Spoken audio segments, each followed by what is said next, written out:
Hello, I'm Highness the Mirror.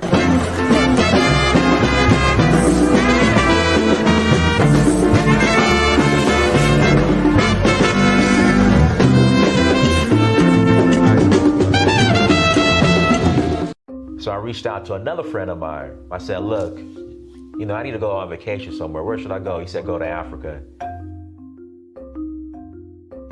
And not only am I going to go, I'm going to explore a new country. So I went to Tanzania, South Africa, Namibia, Mali, Senegal, Morocco, Liberia, Namibia, Kenya, the Voodoo Festival in Ouida, Gambia, Togo, Cote d'Ivoire.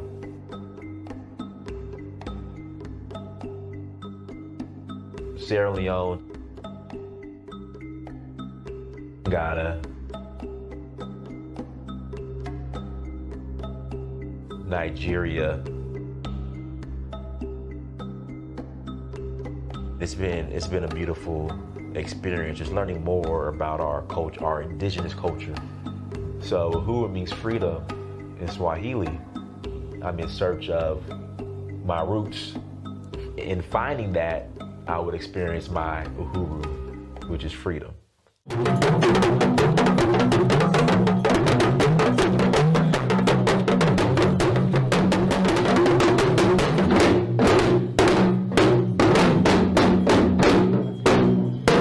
Till next time, Donahue Peebles, I'm out.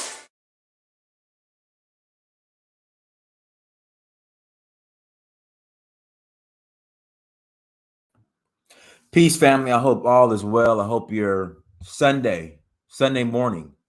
Hope your Sunday morning is going well, guys. Do me a favor, hit that like button again. Please hit the like button. I need to shave. Goodness, I need to shave. I'm due for a shave, but it's okay. Like one day,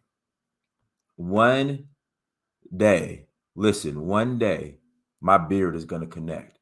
Like one day, it's gonna connect one day. Like back in the day, my goatee wouldn't connect. Then finally, my goatee started connecting. So one day my beard is gonna connect, you guys. It's gonna connect one day soon. I am praying that one day soon my beard connects. But anyway, guys, do me a favor.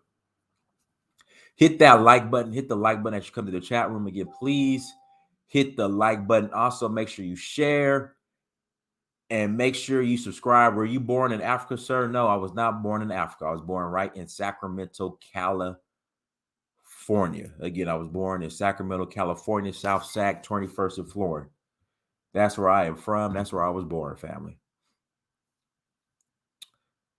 Here we go. I am a displaced African in America. There you go. I was born here in America, but my soul, my spirit, my being, all of that is in Africa. It's just the vessels that was used to bring me here happen to be here in America. So, guys, again, hit the like button, also share, also subscribe. Let me get the banner going. Listen, if you have not bought the documentary, guys, if you have not bought the documentary, please go to documentary.searchforuhuru.com or just go to searchforuhuru.com to make it simple and cop the documentary. I see people getting excited over Woman King, which Woman King was a good movie. And we're going to speak on Woman King here later on today in about a couple hours. We're going to speak on Woman King. And guys, Woman King was actually a good movie. There was no woke BS in it. And it was good. It was good. I think the debate was it as good as Black Panther? Now, I'm still a Black Panther cat. I think Black Panther was better, but it was still a very good movie, guys. Don't sleep or don't hate on Woman King. Like I said, it was a good movie. At first when it was announced and when the I guess the story or synopsis or whatever was told or shared or whatever, especially when you're speaking on Dahomey in Dahomey's history in his past, I was making sure, I just wanted to make sure that they don't sugarcoat what was going on, that they kind of they cover everything, and and it's not a woke Hollywood movie with all that Hollywood BS in it. But it was a good movie. Like I said, we'll talk about that later. I'm gonna do another show on the Woman King here shortly. But guys, if you have not bought the documentary, again, if you have not bought the documentary, please go and buy the documentary. Go to searchforuhuru.com. Again, please go to searchforuhuru.com and buy the documentary and stream it. You can stream it on any device as much as you want to. So again, if you're watching this and if you have not bought the documentary, please go and purchase the documentary, family. I greatly appreciate it. I see people getting hyped off of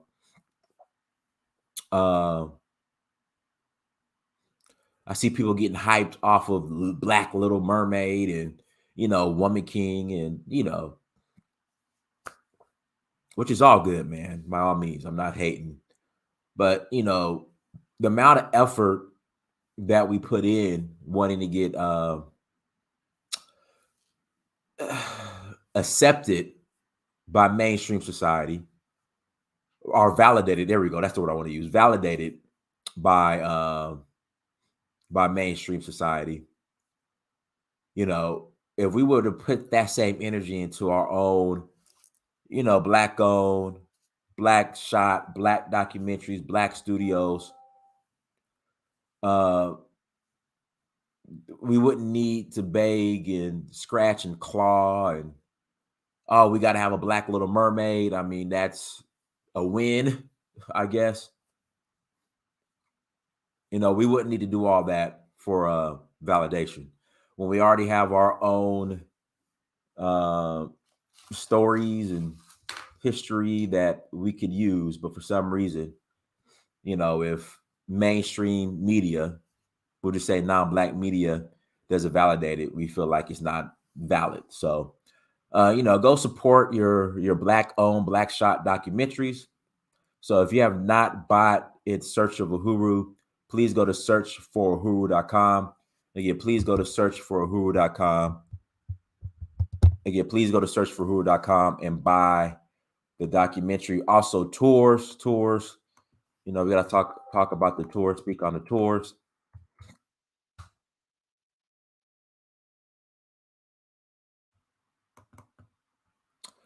We are still rolling to Sierra Leone. Guys, we are still rolling to Sierra Leone next month. I'm sorry, not next month, November. November 20th through December 3rd. November 20th through December 3rd, we are rolling to Sierra Leone. Citizenship is available to those who qualify. Your citizenship is available to those who qualify. How do you qualify? Listen, you have to have the African ancestry DNA results. Again, you have to have the African ancestry DNA results, which link back to Sierra Leone. Again, they have to link back to Sierra Leone. Can't be, hey, Diners, there's Minde. It can't be, okay, well, my results link back to, so I'm Minde, but I'm Minde in Liberia, not Sierra Leone. Since there's Minde in Sierra Leone, can I get citizenship? No, you can't. It has to go back, link directly to Sierra Leone. It has to link back directly to Sierra Leone. Guys, give me a second. Let me do something real quick.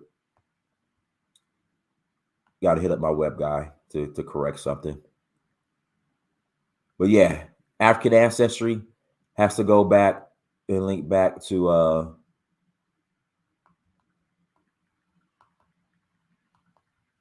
Sierra Leone.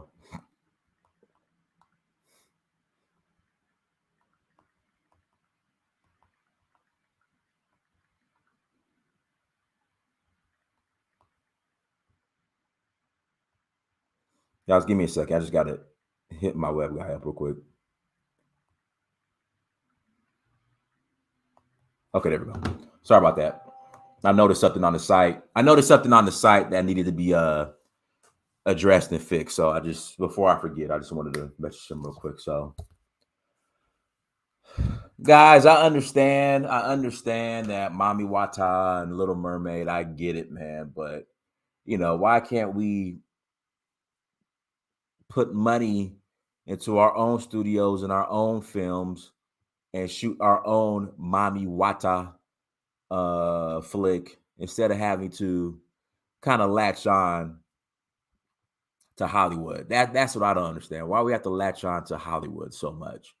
Like, if Hollywood doesn't accept it for some reason, we just think it's not valid. So I understand that Mommy Wata is, African spirituality, the voodoo and religion, or voodoo culture.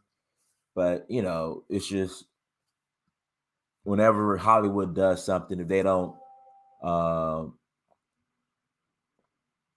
they don't approve of it or validate it for some reason, to us, it doesn't count. So, but yeah, and then we'll announce the other tour dates. I'll do a separate show for that probably later on tonight.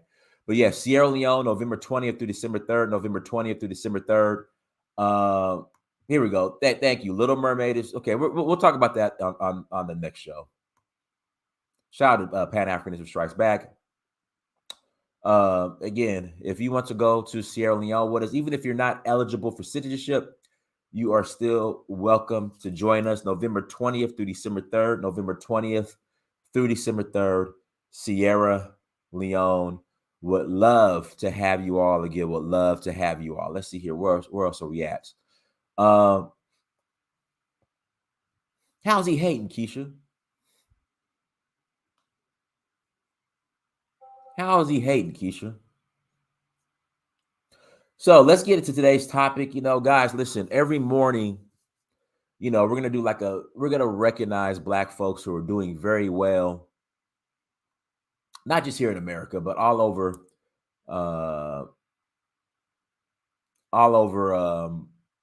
the planet. We're going to recognize Black people who are doing very well. Keep it balanced, keep it positive. There are successful Black people out there, and we need to give them their roses. So we're going to do that pretty much every morning. Black excellence affirmations. Again, Black excellence affirmations. And the reason why I call it affirmations is, guys, what one man can do, you can do as well. I'm a firm believer in that. So today we're going to recognize Mr. Donahue Peebles. Jude, are you eligible for citizenship? Jude, let me ask you this. Are you eligible for citizenship, brother?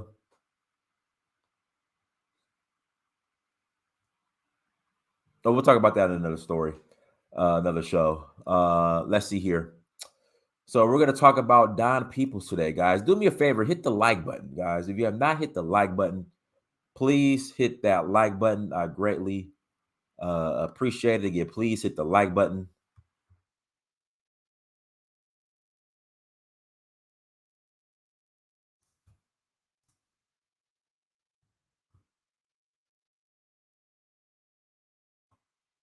Roy Donahue, Don Peebles.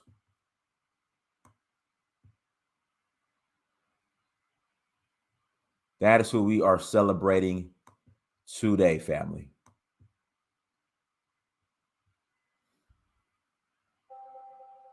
No, Donahue, he's Black excellence. I'm sorry, he is. Born on March 2nd, 1960, the only son of a civil servant and real estate broker, Roy Donahue Peebles grew up in Washington, D.C., Chocolate City. Well, it used to be Chocolate City. It's now gentrified. After his parents divorced in 1967, Peebles moved with his mother to Detroit, spending only 6 months there before returning to Washington, D.C. to live with his father. As a teenager, Peebles worked as a congressional page and attended the United States Capitol Page High School, where he graduated in 1978. Following high school, he enrolled at Rutgers University, planning to go into medicine. However, in 1979, Peebles started his real estate career as an appraiser. In 3 years, he opened his own firm and had clients such as the United States Department of Housing and Urban Development and major financial and banking institutions. In 1983, at the age of 23, oh man, he was only 20 when he was doing that. Shout out to him. 1983, at the age of 23, People's career took a meteoric rise at the Mayor Marion Barry, appointing him to the District of Columbia's Board of Equalization and Review. Shout out to Marion Barry for putting his people on. Now known as the Board of Real Property Assessment and Appeal. In 1984, he became chairman of the board, the youngest chairman of any board in Washington, D.C.'s history. He served as chairman until 1988. In 1987, People's real estate development career was started when he constructed his first commercial building that year, a 1,000-square-foot office building in one of Washington, D.C.'s economically challenged neighborhoods. In 1989, Peoples established a highly successful commercial tax assessment appeal firm in Washington, D.C. Within 2 years, he was appealing over 400 tax assessment appeal cases annually and had the highest success rate of any tax assessment appeal firms in Washington, D.C. In 1995, while on vacation in Miami with his young wife and young son, sorry about that, Peoples read an article about Miami's search for a black developer to develop two old beach hotels, the Shorecrest and the Royal Palm. In 1997, he decided to take his company, which had developed and or owned over 1 million square feet of commercial properties in Washington, D.C., and moved his headquarters to Miami, Florida.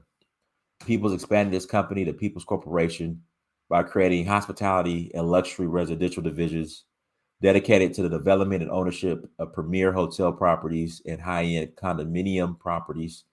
Peoples is recognized as the first African American to truly diversify South Florida's all-white ranks of developers. After a lengthy process, Peoples Company, Peoples Atlantic Development Corporation, was chosen to build the $60 million project. In 1998, Peoples purchased the historic Miami Beach Bath Club, and he developed into a luxury condominium complex. Peoples is the vice chairman of the Greater Miami Conventions and Visitors Bureau, a former board member of Florida International University, and a member of the Visitors Industrial Council Board.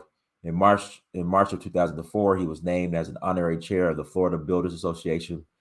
Peoples resides in Coral Gables, Florida, with his wife Katrina, their son Donahue Peebles III, and daughter Chloe Peebles. Shout out to him, y'all. Shout out to him.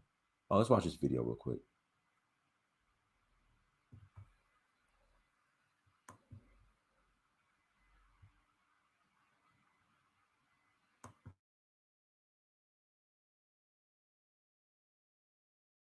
After my first year on the board, the board chairman, who was a Walter Washington appointee and had survived 4 years under Barry, his term was up, and I was a little more, I was young and I was, more hardball politics. I'm saying, why is Marion leaving somebody who Walter Washington had appointed? But knowing him as I do, he figured he could convert this guy to be his supporter too. And since he was a Walter Washington supporter before. So I decided that I would be interested in being chairman and what an opportunity it would be for me, and that they needed some new leadership there. There was one person, after serving that year on the board, there was one senior person on the board and who was an appraiser who was well qualified. And I asked him, I said, "Are you interested in being chairman?" "Oh no, I don't think no, I don't think, I don't think I want it." I said, "Well, will you support me?"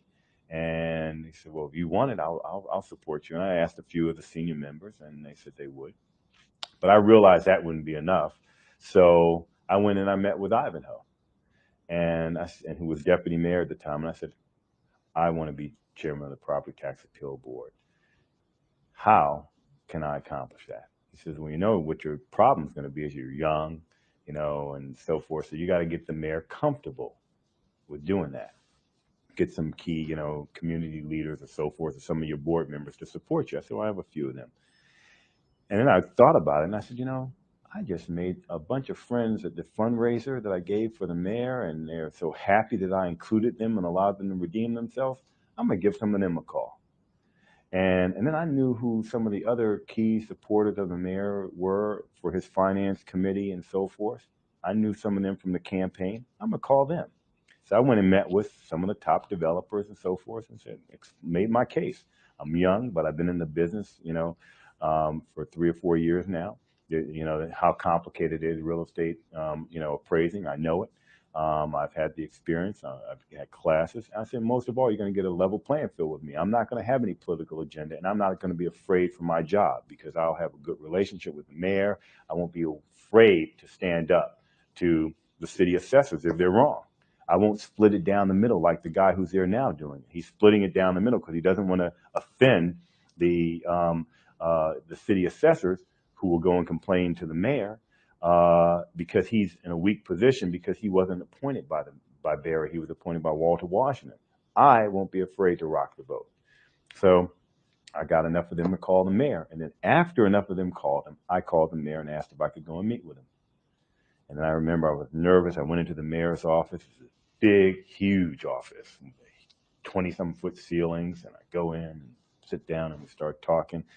And he asked me, about how my mother was doing, and asked me about, how I liked the board and so forth. So after some pleasantries, and we talked about politics a little bit, and then I made my case about being the most qualified to be on the board. I was as qualified, and I had more commercial experience than the chairman then had, and what drove the economics of that board were commercial property owners. While they paid 90% of the real estate taxes that were appealed each year, and someone should have that experience. And most importantly, he'd have somebody that was going to make him look good and not cause any problems. And I guaranteed him you'd never have a problem from that board. And you're going to have a problem with the guy who's there now. Plus, he didn't support you, and I did. And shouldn't that mean something? And it was a compelling argument. And he said, "Well, let me think about it." And so he thought about it, and then Ivanhoe and a few others, I think, worked on him a little more, and then he called me and told me he was going to nominate me as chairman.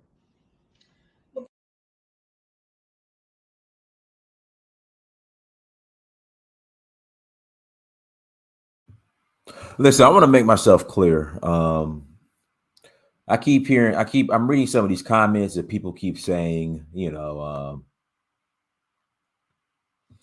we go. Don Peoples is black inside with a white mentality. Like, what do you mean? What is a white mentality? That somebody else says Don Peoples is not black excellence, he is people's excellence. Define black excellence. So listen, in fact, that might be a separate show, but we'll take a couple calls. I want you guys to call in and define black excellence. Okay. I'm gonna put the link in the chat room. Please call in and define black excellence. Click the link, call in, define black excellence, and Don Peoples is black inside with a white mentality. All right, explain why. Call in, links open. We'll wait a couple minutes. If you want to call in, call in. If not, then don't worry about it. But links in the chat room.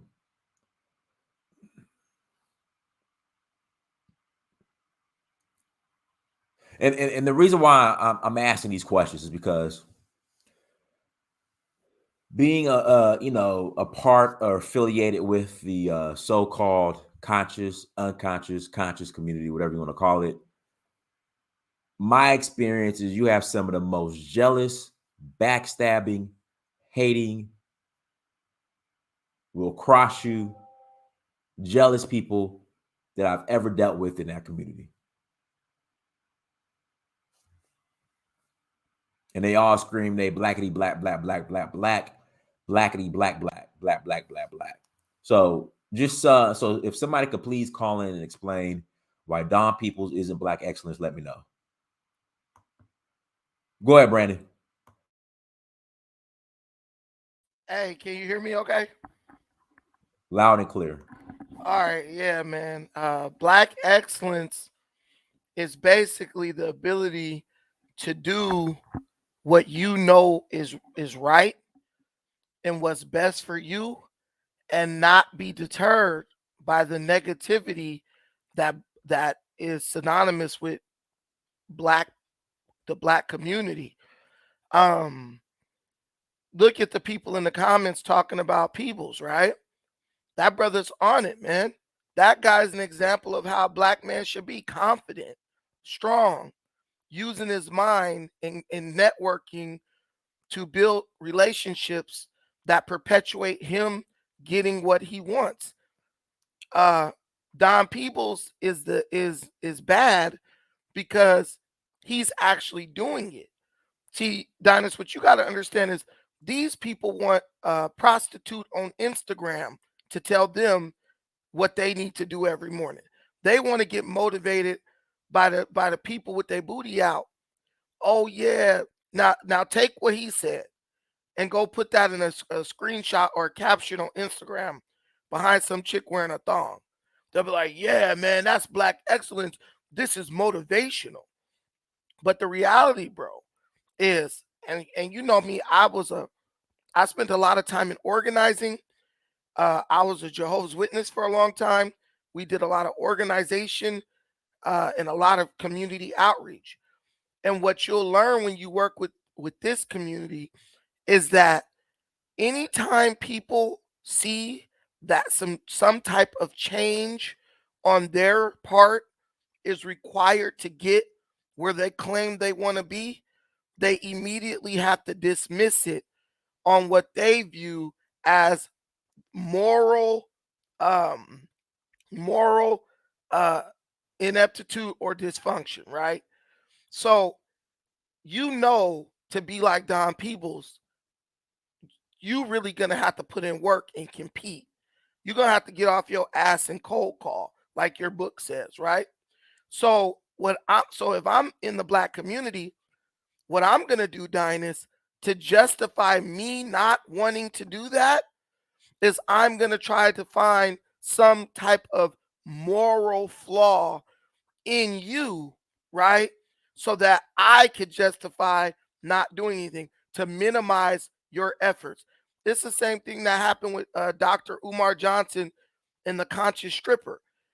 Dr. Umar Johnson was provoking and challenging black people to get off their butts and help him build a school and start doing something for these young black boys and girls who were victims of the educational system.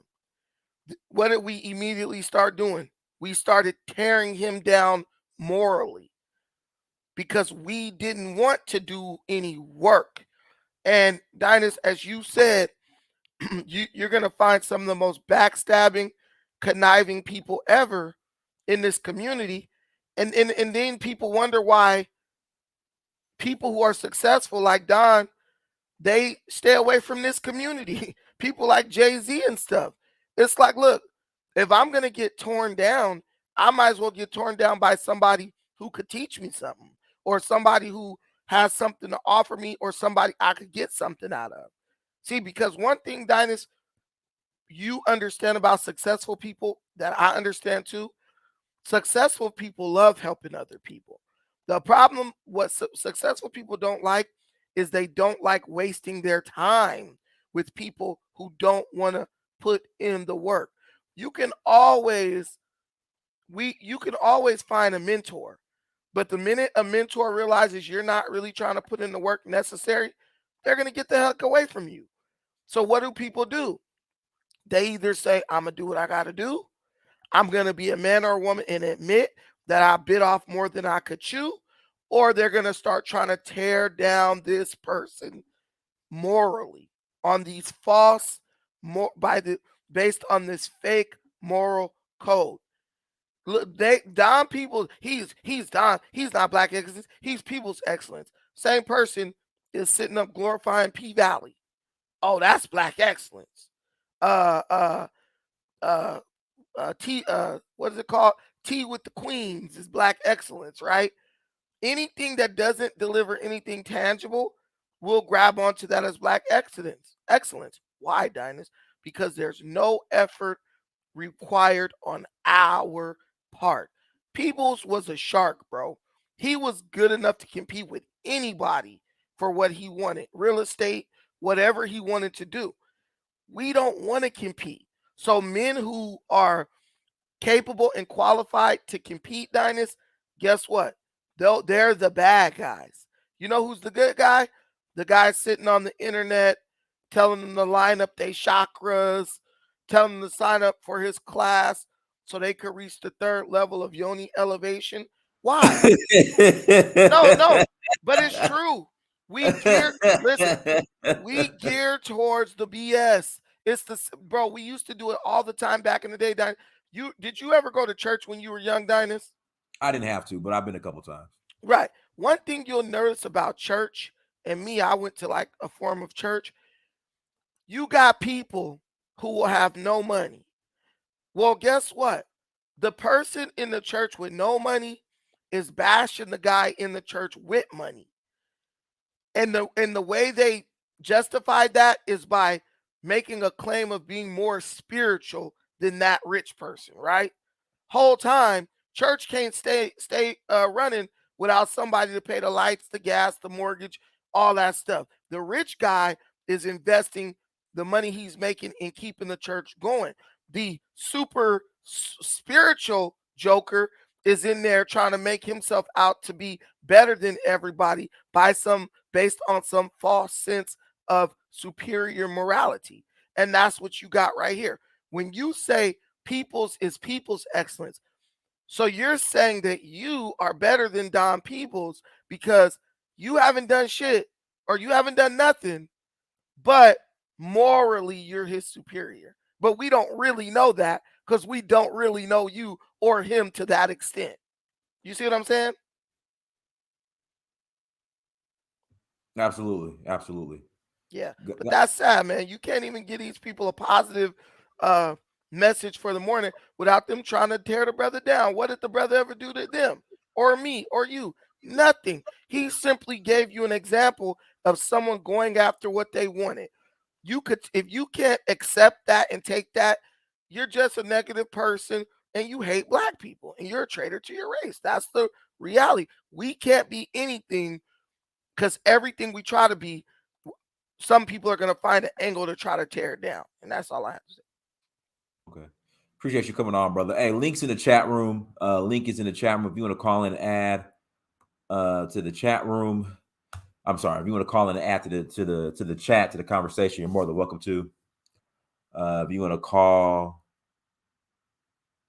this is Woku. I don't know. Woku, call in. Dude, listen, guys, links in the chat room. If you want to call in, is white, Asian, Mexican excellence a thing, or do those communities view excellence as an individual thing?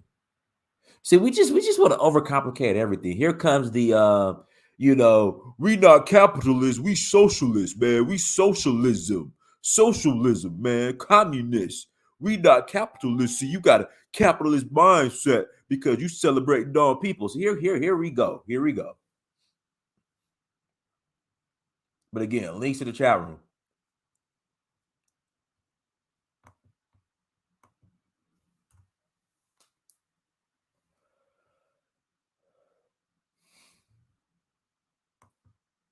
Go ahead, Brandon. Dynast, let me say one more thing. I forgot this part.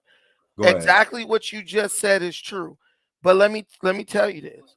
Everything. Hold on. Everything that you're saying is true. But what you don't understand about your people is this, Dynast. When it's based on individual gain, Dynast, everything is acceptable. But when it's anything that highlights excellence as a community, now we got to start splitting hairs. Do you understand?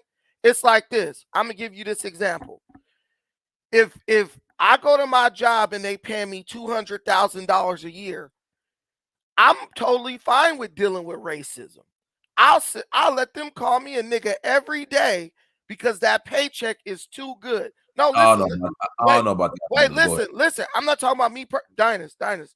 Bro, how do you think these people you see in these high positions got there? They dealt with racism and they just swallowed it because they wanted to go do something bigger, right? You think Barack Obama never dealt with racism? Racism is fine when we benefit individually from it, right? When we're going to get an individual gain from it. Now, say if we want to vote for president and it's like yo, this president or this guy like Donald Trump or something is good for our community. All of a sudden, racism is a deal breaker. See, you won't quit your job because of racism, because that pays you personally and you got your personal ambition, right? But if it's something that benefits the community, but you feel like something racist happened, you will throw away or give up the community benefit while using racism as the excuse. And that's what's going on even with this guy Peoples. If it's something that shows excellence in our community, nah, he's a capitalist. Da, da, da, da, da. But in their personal lives, Diners, they practice capitalism every day and it's just fine with no complaints. If they sister want to start a business, that is also capitalism. But because it's their personal thing, that's fine. But if Peoples does it, it's a problem. And I'm done. You said you let somebody call you a nigga for $200,000. Damn, I'm on camera. I can't co-sign that. I can't jack that. I can't co-sign that at all. Yeah, I can't co-sign that at No all. way, because I done made some money of that working, and I was like mentally drained because of the whole racism that was going on in the environment. And right now, I'm not even working right now. I can go back to work and make a lot of money, but I don't want to go back in that system, man, because I know what comes with it. So I don't know. You got to be really, really, really. You got to be a really strong person to say some stuff, something like that, man. You gotta have some integrity, dogs. Fuck the money. Money's not everything, man. Money's definitely not everything. I mean, money helps a lot, but it's not everything. Yeah, but no, I didn't have much to say, man. I just like to stay on standby till somebody says something, then I check them real quick. Hey, you dealt with racism at your job before? Of course. Why you didn't quit? Every day. Why you didn't quit? I ain't working right now. I quit. No, but you quit because of racism? I quit because of, partly, yes, because of mental health. Listen, okay, so you quit because mental health. Dinus, let me tell you something. And tell me something. I'm going to tell both of y'all. I'm going to tell both of y'all. Yeah.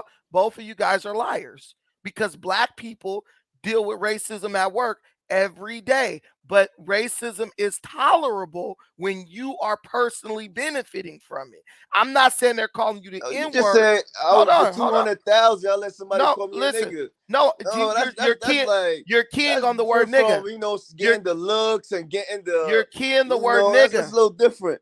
Bro, you're keying the word nigga. Remove the word nigga from the equation because you're doing what I'm telling you is you're hyper focusing on that to try to listen to what I'm saying. Hold on, let Brandon finish, Jay. Let Brandon finish. Kinfolk. Right, you can't learn. I would have fired your ass too. Look, the thing is, you're hyper focused on the word nigga, right? But listen to what I'm telling you and learn and let's be real today on this panel. Black people deal with racism every single day in America. And we, based on what we want, if what we want if we want it bad enough, we have no problem with racism, kinfolk. And let me tell you who taught me that. I agree with that. Wait. Nigga next time, I'm gonna finish. Listen, bro. I need you to be like looking through what I'm saying versus kid. Guess who taught me this? My wife taught me this. I asked my wife. I said, "You think Black people really care about racism?" She said, "Brandon, Black people don't give a damn about racism because if the Korean hair shop owner beat him up and put him in a headlock, they'll be in a line. That's racist. And that's what's wrong with Black people. Wait a minute. No integrity. So why are you trying to shut down what I said, which was true? And Dinus, the word nigga, and Dinus, kind of a little excessive, bro. Go ahead. What's worse, someone calling you nigga or someone whooping your girlfriend's ass and her getting up, showing back up to that store to go try to buy something, or a bunch of Black women trying to buy something? Same thing to me. Same thing. Yes. So what I'm telling you is we pretend like that stuff bothers us, but it only bothers us when dealing with it. I wouldn't say us, bro. Me personally, bro, I don't spend my money with anybody, bro. How I'm living right now, I do not spend my money with other people, bro. Unless I absolutely have to, I don't do it.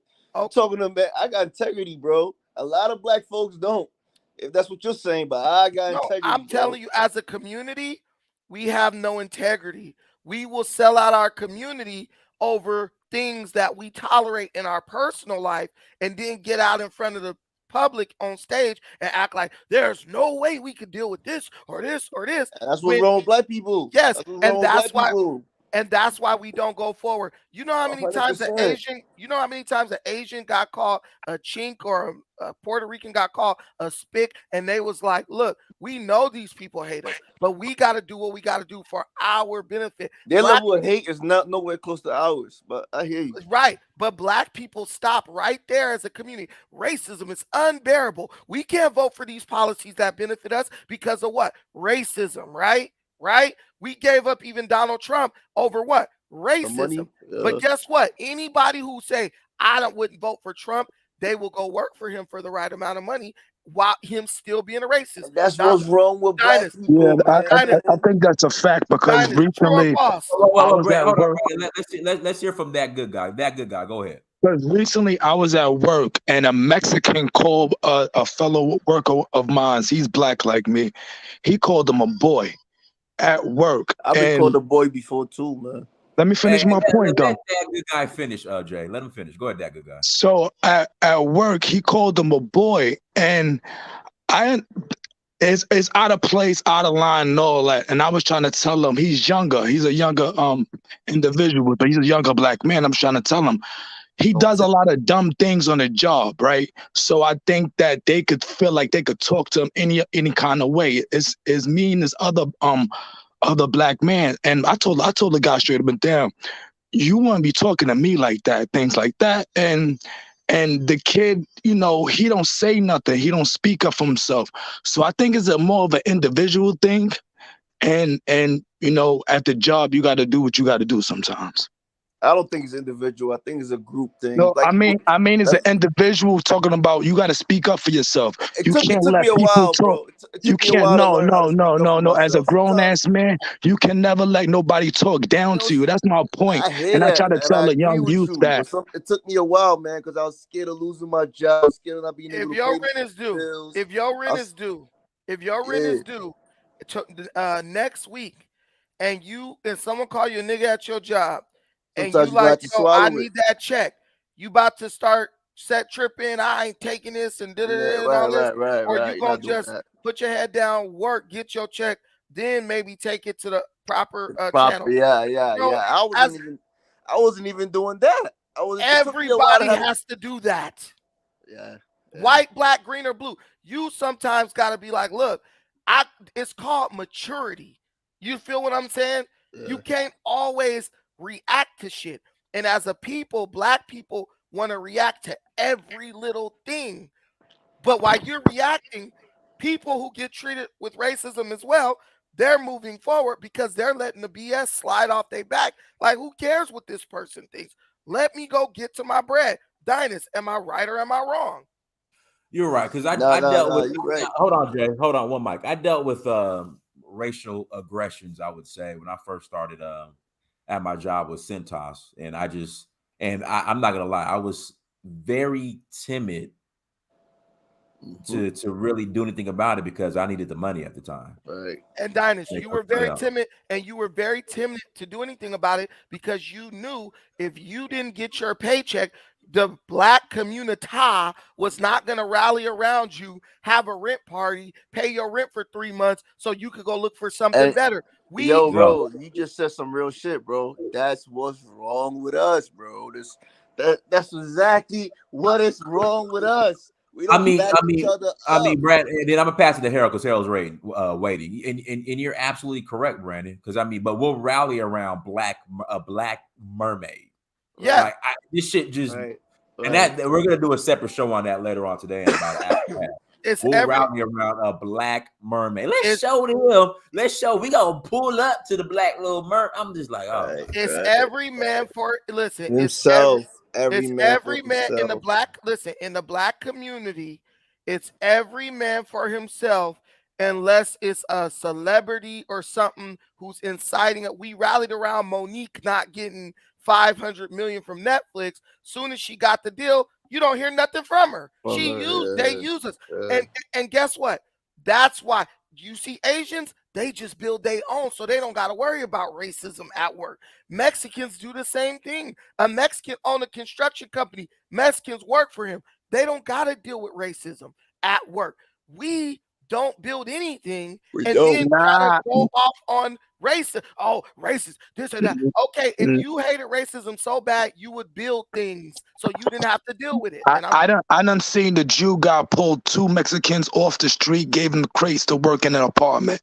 So they deal with it. They don't say Mexicans nothing. deal with some form of it, but they do have their own too, though. You know, Mexicans Hey, have. hold on, let's pass that. Go ahead, Harold. Go ahead, Harold. Hey, yeah, I do agree that we deal with racism every day. And well, what opened my eyes to about racism is I used to work for a hedge fund for 11 years. I started as a part-time file clerk and worked my way all the way up to a facilities manager for 2 floors, handling 300 people.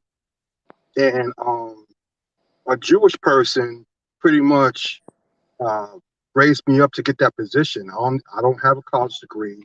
I only have a high school diploma.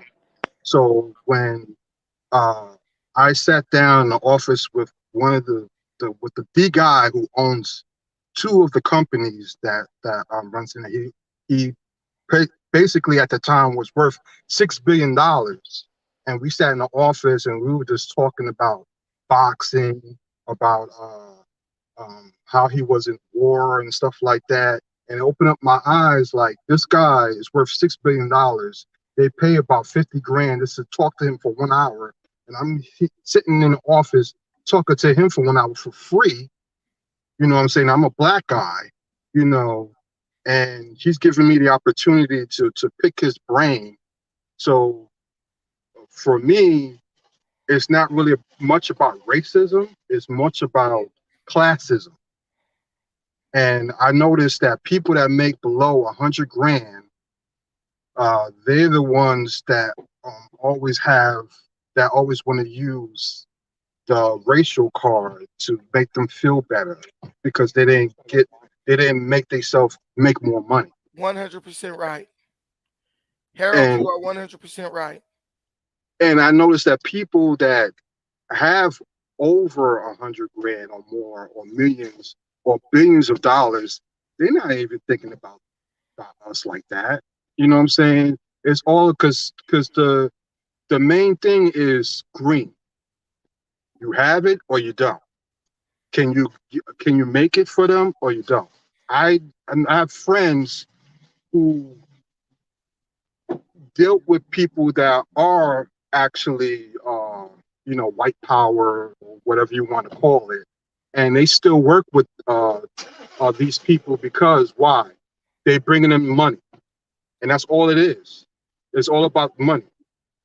So yeah, I used to be a socialist when I was younger and stuff like that, but then I thought about it and everything, and to me, people that are socialists are lazy people that are doesn't want to achieve anything, and people that just don't want to be a man and don't want to do better for themselves. They want to use that as a crutch, use that as, oh, this is why I can't do anything because, the white man's put the foot on my neck and this dumb stuff. And I just got sick and tired of it. Can I ask you a why, question? Are you saying that rich black people don't experience racism also? No. I'm not saying that racism don't exist. It does. But if you want to use that as a crutch No. Rich black people, do they experience racism? He just said yes. He said you can't. I can't answer that question because I do not know any rich black people. To be honest with you, I mean, I see rich black people on TV, but to have a conversation with a person, he didn't say yes. Man, I'm telling you right now, I know rich black people. I'm just saying, Pan Africa Strikes Back. He didn't say yes. That's all I'm saying. I'm gonna answer your question. The rich black people experience racism, but rich black people don't give a damn about racism because as long as it's not messing up their money, it's not impacting. That wasn't the question, though. That is facts. I answered the question. I say yes, they experience racism, and they don't care, bro. This is what we're arguing is whether racism should be the stopping point the deal breaker for black people. I don't think I disagree, but go ahead. If black people keep on using racism as an excuse to not make progress and not bust their butt, we're not going to get anywhere. So, Brandon, can we have this conversation then? Rich black people do care about racism. The thing But about what caring is the about number one way racism is black people? What is the number one black people get equity in this country? It's about housing, right? And what is the number one way black people was deterred from getting that equity? It was through redlining. Black people, man, stop with the redlining crap. So you acting like, hold on, you acting like there's not a case outright right now? Hold on, you acting like somebody's not suing. Let me ask Hold you. on. Let me explain them to you. One at a time, you don't need to explain it because I already know what you're gonna say. Like, we love to do the repetition of stuff we talk about every day. I'm gonna ask you a simple question, bro. You brought up redlining. Did redlining cause you to turn your community into the Thunderdome? Did redlining make you do drive-bys and sell drugs? Can I explain to you how redlining particularly affect my family? Go ahead. In my neighborhood, right, my grandfather used to own a house, and due to redlining, they just took the house from him. Years later, the Chinese restaurant own that property and all that. So yes, it affects people. So they did that doesn't even sound like it makes sense, but so because I'm just talking about what they did. Experience, man. Wait, Dynast is a real estate agent, so I'm trying to dig a little deeper to see what he's talking about. So you're telling me your grandfather, because my grandfather built a house in 1945, and the neighborhood that his house is built in, white people ended up taking over that whole neighborhood. Never once did they take his house. So you're saying that they used eminent domain to remove him from his house and then open a Chinese restaurant right there. Yeah, that's like what they did 30 years later. 30 years after the red lines were put in place. Yeah, so they just had that property there just sitting there. And then they took it from them. Then 30 years later, they had it, vacant. And then Chinese people development. And then they got the property now. They didn't pay him for the house. No, they didn't pay him for the house. So that's impossible, bro. Like, he should have a lawsuit against them. I mean, for millions. You can't just take someone's house. When you do eminent, listen. I'm a child. I was a child at the time. So if they paid him or not, I don't remember. They might have paid him. Okay, that makes sense. They might have paid. I don't remember. I'm not 100% sure. But regardless of the fact that that property is worth, they're making millions of dollars over. They've been there since I was a kid. So, you know what we need to do? Not spend money with them. Stop spending money with people that don't like you. How about that? Yeah. That's the main thing. Hey, Dynast, somebody brought up LeBron James, right? King Joseph. LeBron James spoke on racism a few years ago when they broke into one of his houses and sprayed the N-word on the wall.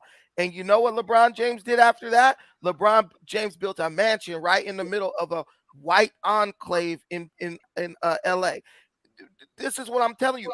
Rich people don't give a damn about racism. Listen. If you've been around rich people, let me tell you what they do. Rich people use racism as a tool to manipulate poor black people. They literally use that as like yo, bro, I'm your brother. You should trust me. And they use it as a way to manipulate you. Bro, do you think Jay-Z really cares about racism? Or do you think Jay-Z uses racism? Or do you think Jay-Z uses racism as a way to make you and me feel like he is on our side, he's one of us, so that we trust the bullshit he said? I think Jay-Z just cares about money. I think Jay-Z is just a made-up character for black people to look up to, man. Yeah, Dynast, do you agree with me or you disagree with me? I agree with you. They don't give a damn about that, bro. No, you got to think about it. Black Lives Matter. Black Lives Matter has been yelling racism, white supremacy, racist white cops, the system. They go by $1 million properties in all white neighborhoods. Yep, that's Yep. true. I think that's the reason That's why they true. was made, so they could have some money to throw to, so they could just be like, "Oh, we did something for black people." Fam, They I ain't went do to a lunch. shit. They ain't do shit, bro. They They ain't I ain't do do went. shit. shit. I went Nothing. to No, a I'm just luncheon. saying they more of an acronym to say that, yeah, we made a group for black people. What it They don't is care is about us, what it man. is it's a label where anyone who throws out this label is automatically assumed to be fighting for black people and have black people's best interests at heart. I went to a Black Lives Matter luncheon with Patrice Cullors, all of them. There's a lady named Dawn. She's the head of Long Beach Black Lives Matter. She invited me to a luncheon where we went to um it's a restaurant right here in Long Beach called 555. We all went to that little luncheon, right?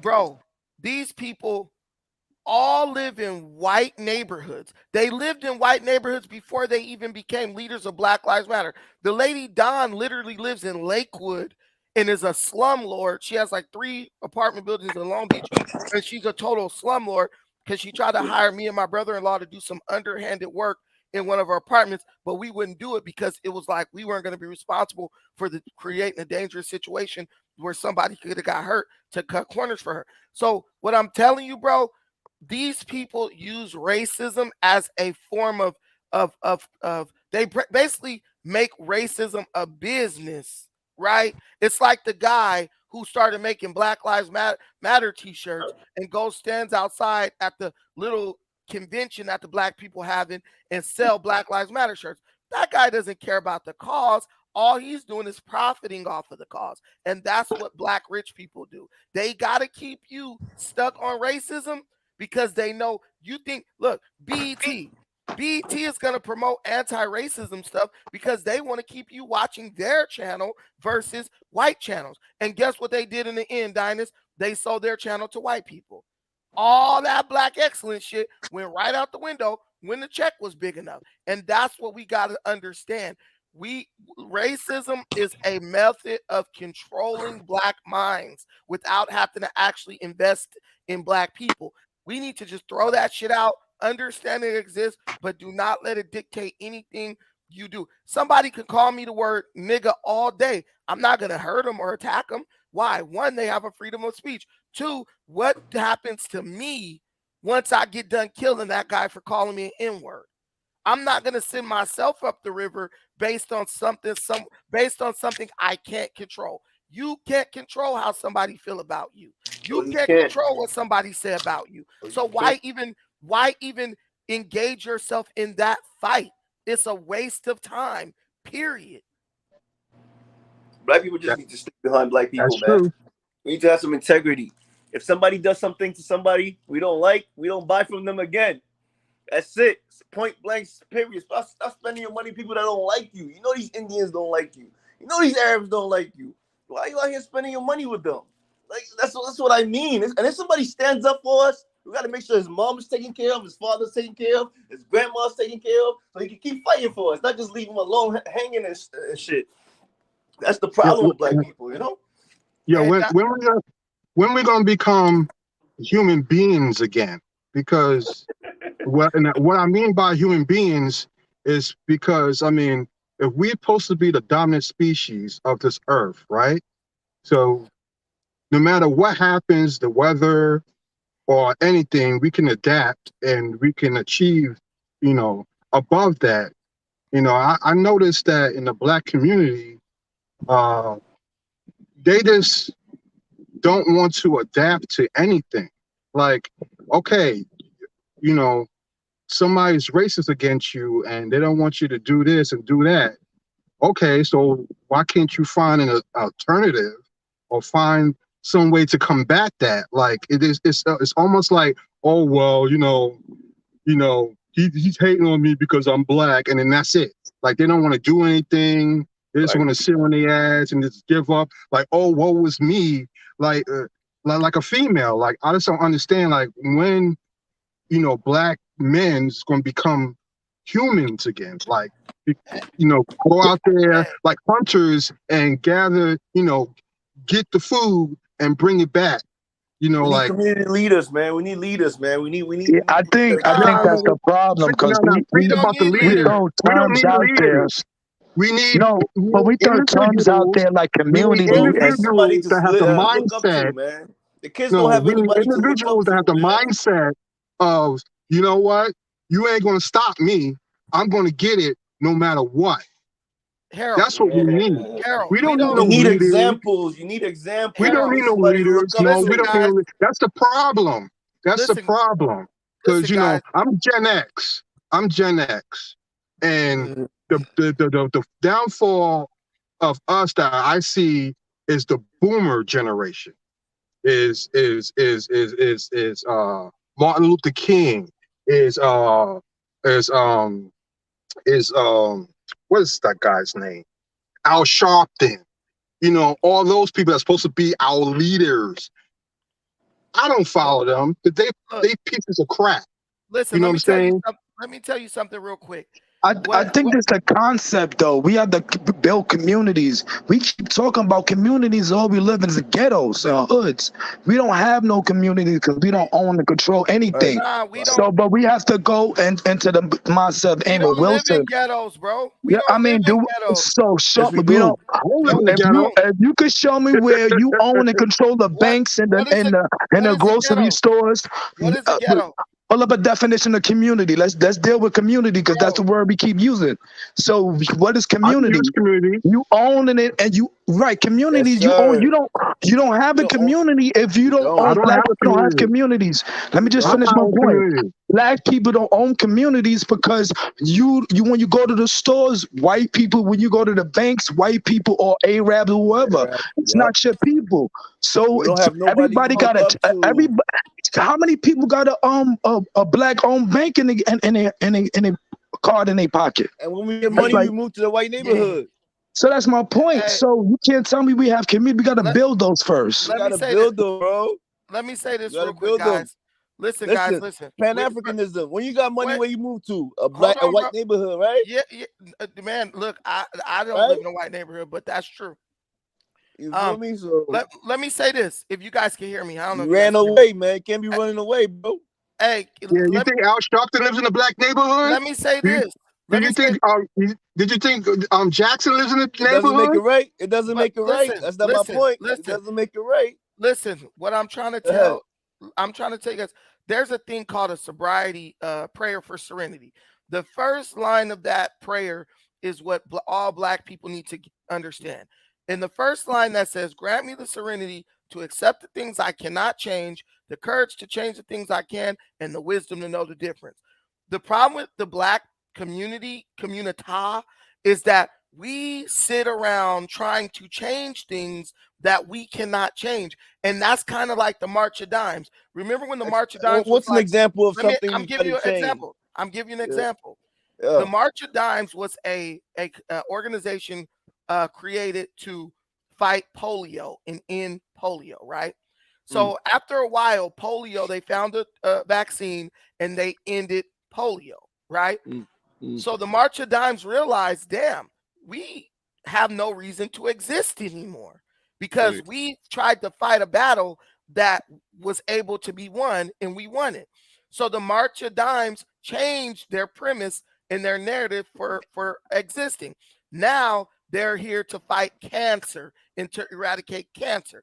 What they did was they changed from something that was curable to something that was not curable, something that was a more long-term goal. We're going to stop cancer. Back in the time when nobody would listen, back in the time when nobody knew shit really about cancer. So black people, what we've done is we've chosen to fight a invisible monster so that we can always use this lie that we're fighting as an excuse to not build. When you're fighting, you can't really build because you're just focused on fighting. And that's why every day on these channels, you hear black people saying, we got to fight. But when you say, all right, put your gloves on, grab your stick, and let's go handle it, I don't mean fighting as in really fighting. I mean fighting as in just saying Well, we got to gotta fight. build. We don't have to fight. We need to build. We need to build, not fight. We need to build, not fight. And we're and with the leadership stuff, listen, everybody got a leader. They mom and they daddy. If your mom and daddy don't lead you, then you're just Let the dead bury the dead. And that's what black people got to do. We got to get comfortable with the idea of leaving some folks where they at and moving forward with the people who want something better. I Like I can agree move with you with forward with that. Harold. I can move Hey, forward look, with Harold. I can't move forward with Patrice Colors. hey, Nah, let's everybody hold has on. a part. Let's pass it to Little Rock. Go ahead, Little Rock. Hey, what's going on, Don? How you doing, bro? I'm good, bro. Go ahead. What you just said about the serenity prayer? Yeah, that describes what we really need to be understanding is that only 1% of the population of black people are going to lead black people. 10% going to be managers, and the rest of these motherfuckers going to be followers. You have to figure out which 1% of y'all or us is going to lead. Yes, sir. And who we pick as managers over our people. Everybody got a role, for sure. Everybody got a role. But most of us Tell gonna them. be followers. Yeah. You know, and we're trying to convince followers to be leaders, and that's not gonna happen. Not gonna happen. Nope. So we bang our head why black people this, why black man. Listen, man, we are the generation from the Gen X down to the older baby boomers. I mean the older millennials, man. You have to understand that it was only 1% of the civil rights of the population that participated in the civil rights movement, and everybody benefited from it. You know, and you have to figure out a way in your own way. And usually, what happens is it's the money. What we miss as black people is the money. We want culture. We want to be Indians. We want to be Hebrews. We want to be everything. Israelites, but African. We want to be everything. You know, and we want every culture and everything that we can call black, but we don't even talk about money. We try to pretend like we don't care about money when in reality black people worship money because there's no way to get a black person to do something faster than if you show them some money. I mean, literally, Dynast, even look at women. Women will do more for a man with money with that they're not even going to get than they'll do for a man with little money who's willing to give it to him. And I've seen that first. When I was doing security, I saw that firsthand. These celebrity rappers and stuff come around, man, they have women buying them food and everything else. Like, bro, you do realize this guy's a millionaire, but let a guy. That's not really a black thing, man. That's just a woman thing. Listen, bro. I'm talking about. No, I'm talking about black women. When a man got money, they change up. They submissive, they'll cook. And even if the guy doesn't give them that, we worship, and men too, black men too, we worship. So you talking about focus then? Listen, a black man, let me tell you right now, you got people who you know, and I'm putting this on the men because I'm being even. You got people who you know for years for your life. You get a flat tire on the freeway, they're not coming. Let Drake call that same dude who don't even know him. Hey, bro, I'm stuck on the side of the freeway. I don't really know you like that. We just exchanged numbers over at Whoopty Whoop's house. Bro, they're going to be out there with AAA, a tow truck, cones, all that, because black people worship money. When someone has money, black people look at them like a god. Not all people are like that, because there's white folks and Asians. No, I agree with you. I agree with you. I agree with you. The dude I think it's the focus focus more than anything else. For you, if he's broke, he's not gonna get your attention. But the motherfucker but these that got don't even do nothing for them. Yeah. I agree with you. Dynast, you see what I'm saying, Dynast? You understand what I'm saying? They worship money a lot. I agree with you a lot. But that'll be your tool and your one issue you could use to unite people. It's the way they spend. It's the because we're the leaders in culture. I mean, we act like we can't even lead our own people down the path of culture with money. George Jackson said, "I did not grow up with black people." Brandon, you did not grow up with black people. So what did you talk about? I grew up with white folk. but it's not the fact about leading people. It's about you being the example, and then people watch you. Because when people see that you're doing well and you're doing good, they automatically will follow. You don't need to be busting your ass to try to follow, to try to have people follow you. That doesn't make no sense to me. Like, you should always put yourself in that position where people would be like, well, I see what he's doing, but he's doing really good. Well, and then they'll come to you and they'll ask like, how are you doing this? Could I do this? And stuff Yeah, like that. Like, you don't need to. we need leaders. Bro, we have people begging black people to go into the trades every day on Instagram. I have like 10 friends who are electricians, HVAC. Please, y'all Welders and trying all to get this that. money. Nah, they We're ain't gonna begging our people to come make that they ain't 100,000, gonna do it. 150,000 a year. You can have as much money. You can show black people to where the money is, how to get it with an honest day's work.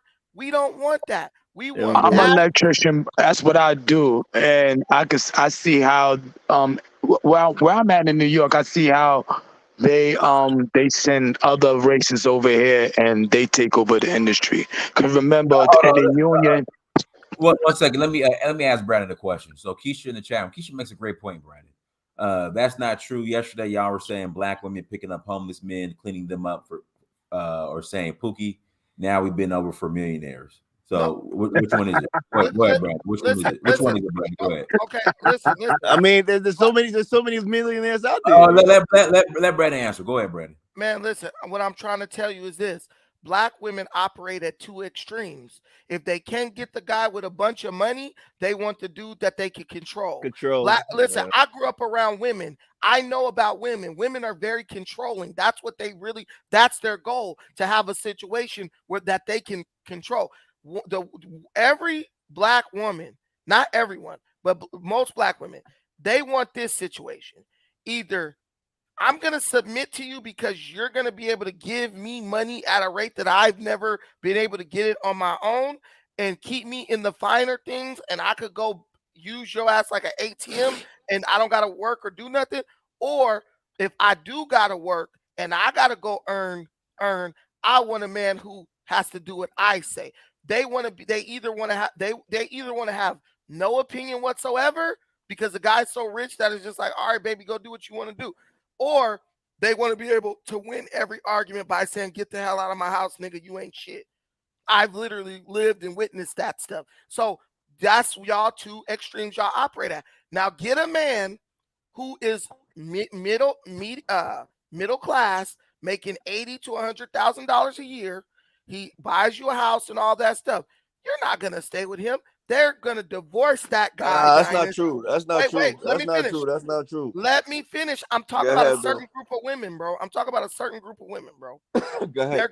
They're gonna divorce that guy at the first sign of problems or the first sign he doesn't do what they want him to do, and they're gonna say, "Look, I can live this same life." Just not being married to him because he's gonna have to give me alimony, and if I got kids, he's gonna have to pay me child support. You see it all the time. Women will put up with more shit from a rich guy or the Pookie than they will put up with a guy who's doing what he's supposed to do. And Dynast, being a man, I don't you think have that's to admit, necessarily true, man. But go ahead. Dynast, being a man, you have to admit that that's true, right or wrong. They 80 to 100,000 a year. They fighting 80 to $100,000 a year. She not gonna stick it out with him. They're fighting. No. Well, I would say this, and I said this before. It's a tough one. That's a tough one. But I'll say no, it's not. It's not. Bro, it's not a tough one. Listen. Guys, wait real quick. Let me tell you something real quick. Listen, $80,000 to $100,000 a year simply means that they can divorce you and you can afford to pay them alimony and child support. What are you gonna get from that? Listen, wait a minute, bro. Wait a minute. No, hell no. Not alimony, bro. Not alimony, bro. You never been divorced. $80,000 a year. You've never been divorced. every 2 weeks. You've never been divorced, bro. Have you ever been divorced? It doesn't matter. I don't have you ever? Okay, so let me. No, it does matter because black men like doesn't. Black men are like this. I don't know it, so it doesn't matter. Let me tell you the reality. No, that black men are not like that. Listen, you bro. are like that. Listen, bro. No, you're displaying that right now because I'm gonna tell you okay, you can't generalize things, but I'll let you talk. You literally just said it doesn't matter and you didn't know about it. But let me finish. Go ahead.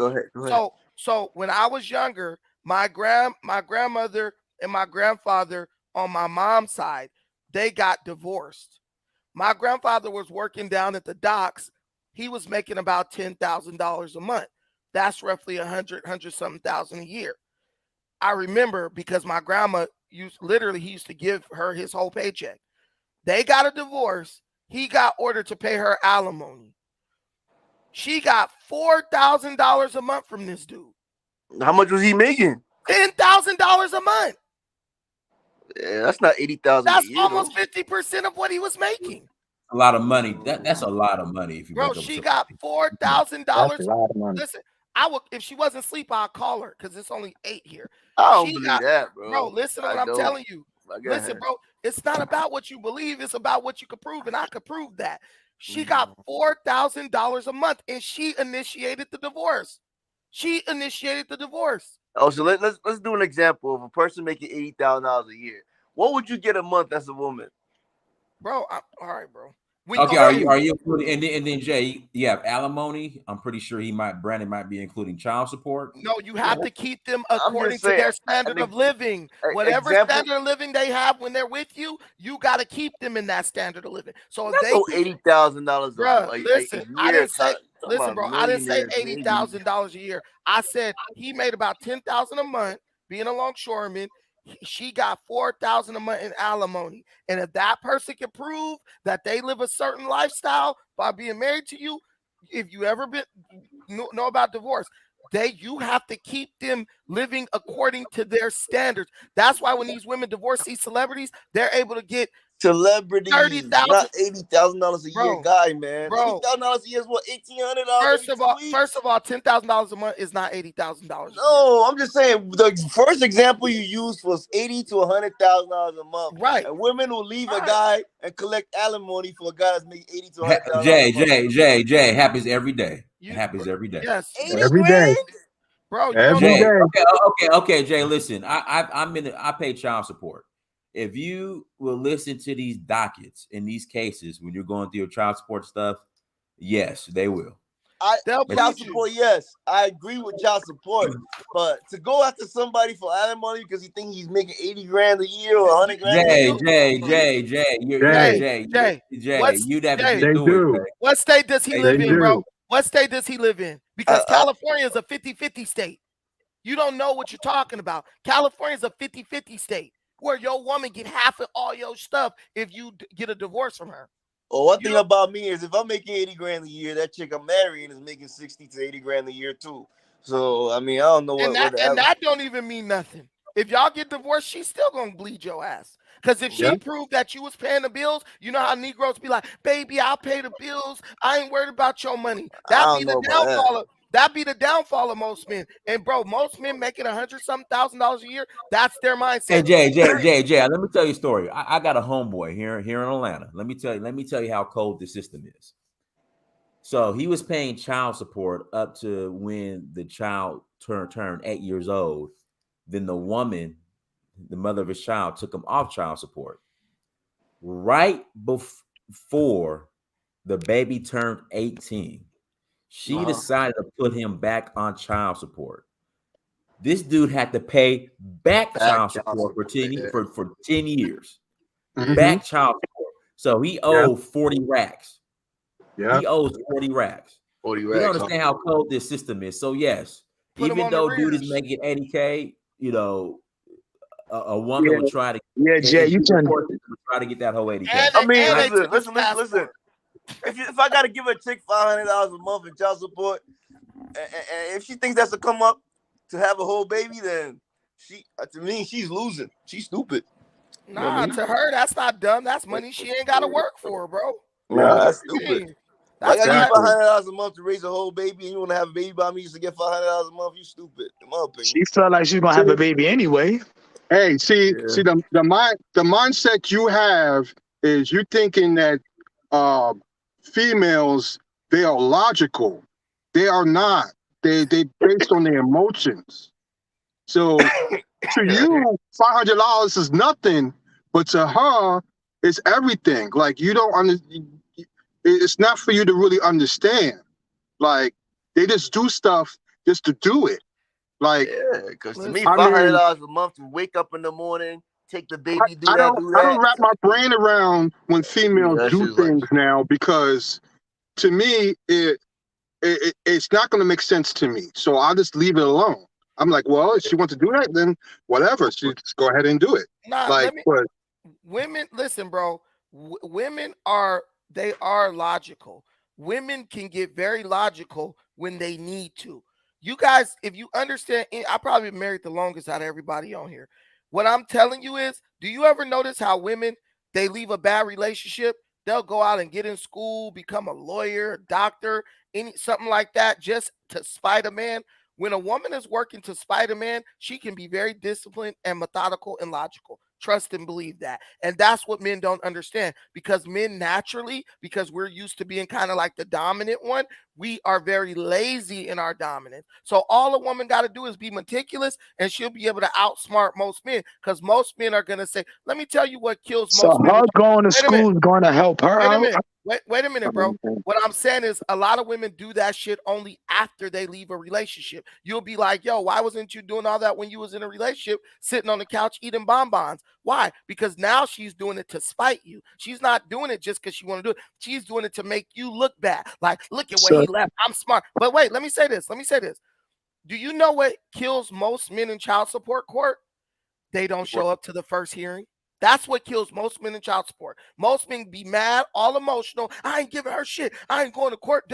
And they don't show up to that first hearing. When you don't show up to that first hearing, the judge give her whatever she asked for. That's when they screw you. I made sure I would show up to my first hearing. You're right. And then somebody in the chat room said, why don't men fight for full custody of their children? Listen, if that mama is not smoking crack and selling herself on camera, it's almost impossible for a man to get full custody. Like, she got to be on camera. That's the way they made the laws. You got to be on camera. She got to be on camera, smoking crack, free basing, selling. You know what? Yeah. If she's not doing that, like this whole, women say, "Oh, I'll get full custody." It's not that easy. Oh, hey, Dynast, check this out. Dynast, check this out. My mother, okay, when she divorced my father and I was about like 9 years old, she got pregnant by another dude and still raped my father for like half of everything. And he had to pay about, and this is like in the 80s, he had to pay about $900 for child support and everything. And right. So on top of that, my father was trying. Harold, let me ask you this. So was your mom and dad married when she got pregnant? Yes. Yeah. So in a lot of states, your dad still take care of the baby. Your dad's still responsible in a lot of states. Yeah. But what I'm trying to say is, after the divorce and everything, like a couple of years later, she started throwing parties and getting on drugs and stuff like that. And my father had evidence and put it to court, and he still couldn't even win us back.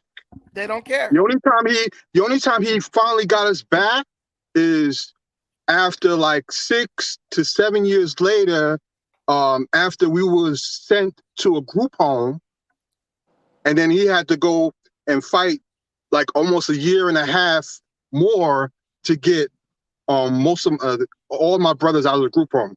I was too old, and I just started living on my own anyway. But that's what happened. So it doesn't even matter. I got an aunt. She freaking was smoking crack. She left her baby in a closet for 3 days. Listen, the judge, the daddy, that dude went to court to try to get custody. Even my grandma went in and testified on his behalf that my aunt had left the baby in the closet for 3 days, and the judge still gave my aunt custody of the baby. The judge said no, she wasn't gonna give the dad full custody, and gave my aunt custody. That's how it is in this day and age. But what I'm telling you guys, the whole point of this is not to harp on black women or nothing, because you do got black men who literally will refuse to take care of their kids. I've experienced. I got a story too, but Wait, I have 5 sisters, bro. So I've literally witnessed black men being like, yo, if you don't want to be with me, I'm not taking care of those kids. So we can't act like that doesn't happen too. Well, You know what I'm saying? Yeah. Yeah. But it's the system. The system gets paid for the woman to have the child. That's the big problem. Because when you're paying child support, she doesn't get all the money. The system gets part of that money. And that's why they keep on giving the women. That's only if child it's because she they on get the money. welfare or she's in the Stop system having or something babies like from that. these women without marrying them, man. You should promote marriage. Nah, I don't know about all You know that what I now. mean? Why do people Marry think these I gotta women. lie about We stories? need to Like, bro, promote. I bring these people on my channel all the time. We need to promote arranged marriage. We need to go see the father, talk to the father. The If you daddy like the ain't in the woman, home. marry her. Don't The talk to daddy ain't in the one home, woman. bro. You gotta go see So the mama. go see the mama then. Marry these And as women, long as bro. he, And as long stick as it he out with got nice. them. Hey, Don't look, make it seem like marriage is the answer, though. It's not I'm the married. answer. I'm I'm just married. saying, man, the baby mama It's ain't the not. answer. All right, all right. Hey, Just because you're married don't I'm mean married. like it's the answer, though. No, I'm gonna tell you the I'm just answer. saying, man. Listen, Most cultures they stick it out, man. I'm gonna tell you the They get answer. married and they stick it out. I'm gonna tell you. Hold on, America's not built on marriage. Wait a minute, bro. America. Hold on. America was never built on marriage. It Yes, was it never is. 50%. Show me in history when America family was 50% married. America was Yes, it built was, on families, bro. bro. It Because was. let me tell you. Listen, It let me tell was. you. Let me tell you the reality. When you're married, you pay less taxes. America takes advantage of people who are single. Single people pay the highest taxes in America, almost double what a married family pays. So I'm married, and what I'm telling you, the best criteria is, and these men sit up and act like, oh, she turned on me and she pulled a fast one on me, and I didn't know. Men are lying. You went, you got with that chick. That's it. You saw the warning signs that she was no good, and you wanted that sweet butt more than you wanted a happy family because you didn't, because you saw her mama. You saw her mama wasn't shit, and guess what? You still went on through with it. When I went to my wife's house, I walked into some shit I'd never even seen before. Oh damn. Mama, daddy, we sitting at the table having family meals and shit. I'm like, wait a minute. Oh, please pass the rice pilaf and shit. Like, oh, I baked the apple pie from scratch ass type stuff. I was like, wait a minute. I'm looking around confused. This shit looked like a scene on TV, right? And when I was like, yo, I'm about to stick with this one. And when I married her, 15 years later, we're still together. She had that imprinting from a young age. Dad worked, mom stayed at home. Now, mind you, when she came to me when she had my daughter and was like, I don't want to go to work no more, that was a part of that imprinting too. So I had to honor that and be like, yo, I guess I got to step up and make it happen because that's the type of upbringing she came from, where once the babies come, mama don't work. So I handle my business. But I'm telling you, one day I'll bring my wife on my channel and we will reminisce on that story of when I first met her. But do you know the first day I met my wife is around Christmas? We sat down, we ate dinner at 5 o'clock. I never experienced that before either, because in the black house, you eat dinner like 8, 9 at night, or whenever your mama done cooking, right? So you sitting over some other pork chops at damn near 10 o'clock at night, mad as hell because you sleepy and that shit is hot. And we all didn't experience that. But look, so we had dinner around 5 o'clock. After dinner was over, her mom was like, oh, I'm gonna go do some Christmas shopping. You guys want to go? We hopped in our mom's Mercedes truck, went over to South Coast Plaza. I watched that lady spend $5,000 on Christmas gifts and was asking me, do you want anything? Do you want that? But you know me, I was trying to be like, not coming off like I was like a broke beggar, which I was. Hey, hold on, stop this. Hey, guys, if you guys don't know where, Jay, be quiet. Just Jay, be quiet. If you don't know where South Coast Plaza is, that is the rich white folks mall in Orange County. But go ahead. Yeah, so they don't know. Dimus, sorry, I have to leave, but I appreciate you, bro, for putting me on the panel. And nice talking to all of y'all. Thank you. Hey, Harold, what are your thoughts? What are your thoughts on the documentary? I didn't do the documentary. I didn't get the I didn't do the documentary yet. This is my first time. I just found you, and I was just listening to the panel, and I just popped my face up. But I'm gonna get your documentary. I promise. I appreciate it. Thank you, Jay. What's your thoughts on the documentary? I loved it, man. It's a good way to depict the real Africa, man. The real I Africa. appreciate it, man. Yeah, Hey, that good guy. What are your thoughts on the documentary, brother? You gonna kill me? I ain't watched it yet. Okay, you got to go buy it, bro. You need to buy it right now. You need to buy it right now. Right now, I'm gonna get a shirt too. Get some shirts too. Huh? So I'm gonna get some shirts too. Okay, I need you to buy the documentary right now, bro. Share your screen. I need you to walk everybody through the process how to buy the How do you documentary. do Buy the documentary. With that being said, listen, I need everybody to buy the documentary. Make sure you go to searchforuhuru.com. Make sure you go to searchforuhuru.com and support and buy the documentary, everyone. Go and buy the documentary. Dynast, can I say something about the documentary real quick? Go ahead. All right, guys, listen, this is what you got to understand. We are all here for the same reason. We have been here. We have an understanding that a lot of people in our own community don't understand, that we need to have unity. We need to build a relationship with Africa and all other Black people all over the globe, right? I always tell you guys how I was a Jehovah's Witness. We did a lot of like recruiting, right? You got the Jehovah's Witnesses knocking on your door. Okay, getting on the YouTube channel and having panels is one form of reaching people. But the vast majority of the people in our community are not ever going to see these panels, and they're not going to be on YouTube looking for this type of content. So just like the Jehovah's Witnesses, one thing you know about Jehovah's Witness, Dynast, you're not a Jehovah's Witness, right? Right. Okay, but what is the name of the magazines that they give you at the door? Watchtower. Okay. Do you guys see how someone's not even a Jehovah's Witness, but everyone knew the answer to that question? It's because the media and the literature is what's really gonna make the greatest impact on people, right? So with this documentary, don't just go get the documentary for yourself.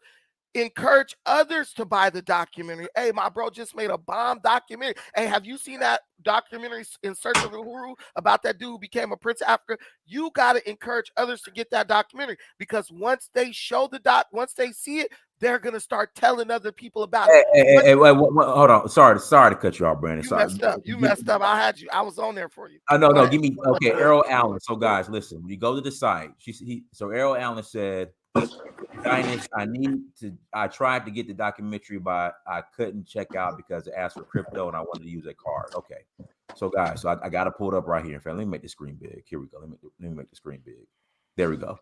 All right. Go to searchforuhuru.com or go to documentary.searchforuhuru.com. And you go to searchforuhuru.com or go to documentary.searchforuhuru.com. All right. You're going to click on stream for $10.99. All right. You scroll down and an arrow. There's an option for credit card right here, brother. You just click on that right there. You fill out your information, then put your credit card information in, arrow. Did you really just have to explain that to a grown man? I mean, dude, listen, I don't know what. On a real, he did, because I was having a hard time looking for it. What you mean? All you gotta do is scroll down. Not everybody's as smart as you, Brandon. No, not everybody's smart as you, Brandon. Why are you coming at everybody? Damn. Y'all niggas really are retarded. Okay. But listen, he said that in the chat that he couldn't find the credit card option. I want to make this, and excuse my language, guys. There's an acronym called KISS. Keep it simple, stupid. So I'm not calling Errol Allen stupid, but I want to keep this as simple as possible. So if he didn't see the credit card option, I'm thinking to myself, okay, what can I do differently to make sure people see the credit card option right there? You know, if he only saw cryptocurrency for some reason, but didn't see credit card right below it, you know, I'm trying to figure out what can I do. Go back. Go back. I'm trying to go back where? Go click back so we could see how it pop up again. Yeah, okay, I think that was the problem. How do you get to it? Because I just went on Right, trying to look right. for it. Okay. So you go to the site, click stream for 1099, and then you got to put your information in. You just scroll down, fill out all the information. It's right there. Okay, all right. So it's a separate website just for the documentary.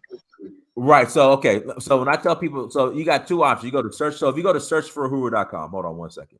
Let me just put this in the chat right here. Now, the customer's always right. Customer's always right. I want to make this as easy as possible. If you go to searchforuhuru.com, right? And if you scroll down the site, hold on one second. And there goes the documentary trailer. And you click on stream now. It'll bring you to the where you can purchase it. So if you're on searchforuhuru.com, you'll see the trailer. Then it says "In Search of Uhuru" is available now for purchase. Click on stream now. And bam, right there. Stream for $10.99. And fill out the information. Brandon, Brandon, what are your thoughts on that? I mean, the whole thing on what? On this process? Well, as far as the checkout process, because I want this to be as easy as possible. I think it's good because when I went to it, I didn't have no problem. We just got to be more thorough. And also, guys, don't be afraid to ask like a young person. Sometimes when I don't understand stuff, I give it to my daughter. Like, figure this out. You know what I'm saying? Kids are smarter than us, Like man. they're on technology more, so they know stuff we don't. So just do that. You gotta delegate sometimes. You know what I'm saying? But I think he should just buy one for himself and buy one as a gift to somebody else too. So, but and you should put an option for that, Dynast. Purchase this as a gift for someone else. Where you could send it to somebody else. A great idea. First time I actually. Dude, I used to be in marketing, bro. I used to do that, but we heard you, man. But the whole thing is like you guys got to understand stuff like this documentary is gonna have the biggest impact, more so than us getting up here and eloquently conveying our opinion and our message, right? Because this allows a person to view the media and then formulate an opinion for themselves. Those are your strongest people, the people who proved it to themselves or who watched something that allowed them to reach a conclusion where they decided that this was better for them. So all of us should pretty much be promoting this documentary in every space we occupy, because this is going to, even those of us who may not have the courage or have the ability to jump up here and they might be shy and to speak their piece, man, you have power. Dynast is giving you something where you don't even got to do no talking. All you have to do is share it with somebody. And when you do that, that's going to make Pan-Africanism progress and grow, because people say we are a monkey see, monkey do type of people. Once one of us does it, that's what gives us the confidence to think that we all can do it. Like when them wildebeest is standing at the edge of the river trying to cross it, one's going to jump in. One just going to be like, F it, jump in or get pushed in, and then all of them going to start jumping in. We got to get momentum. And this documentary is something that's going to give us incredible momentum. So be a part of the documentary. Go. If you're not going to buy it, share it 10 times. If someone else buys it that you told about it, that's like you buying it, right? So just share, and talk about it to people. It can't hurt. Our people need to know about the gifts and the potential that is in opportunities that are waiting for us in Africa. And I'm done. Yeah, that's my next destination, is Africa, man. I just came from Thailand actually, and it was all right. And they didn't really like us too much. You could tell them Chinese people don't really like black people too much, unless you're American, and that means you got money, so they tolerate you a little bit more. But Chinese people don't really like black people like that. Hey, how do we reach Candace Owens? Yeah, that's a good idea, Todd. We need to go. Hey, Dynast, you should send this shit to Candace Owens. No, I should. I really should. You should. I think she would like it. Mm-hmm. And she'll bring you on. Hey, she'll be like, next up, we have a black American man who went to Nigeria and became a prince. You could get on Good Morning America. Who's your marketing person? Who's your manager, dude? I don't have one. I need to get one. You really do, bro, because that's an interesting story that a lot of people would love to talk about.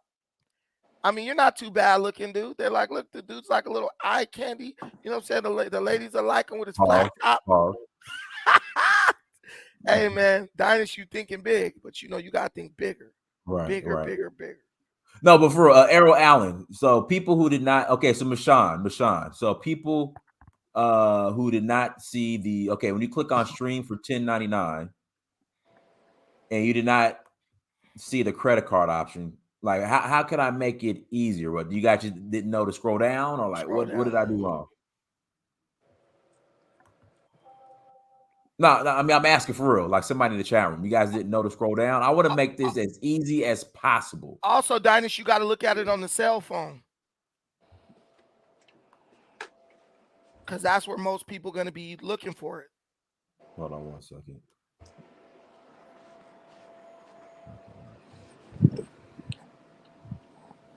Hey guys, thank you for joining. In fact, we'll go ahead and start closing out. Brandon, anything else you'd like to share in closing? Nah, man, we just need to look, man. When somebody trying to give you positivity, keep it positive, bro. Don't start trying to tear it down.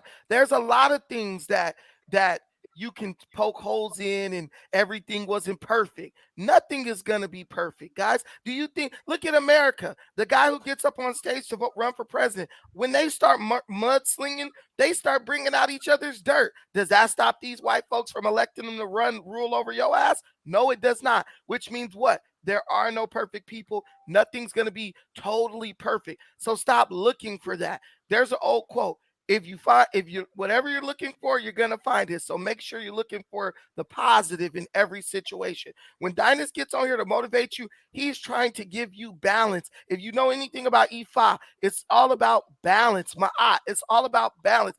Stop tearing it down when it's being put out here to help you find balance, which is going to help you stay in a healthy mental state versus being in a negative mental state based on the ingestion of all this negative trauma-based media that we're absorbing every day.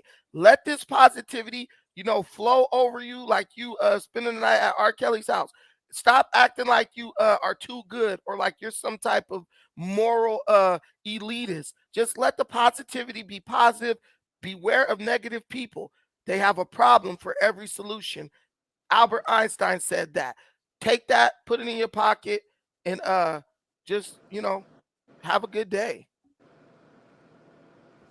All right, Jay Dollar Sign, go ahead, bro. Hey man, stick to your own. Buy from your own. That's all I gotta say, man. Stick to your own. Buy from your own. These people don't like us, man. Stop spending money on people that don't like you. That's it. For sure. Hey everyone, I'll be back on in 30 minutes. So thank you for joining. See you in 30 minutes. Peace.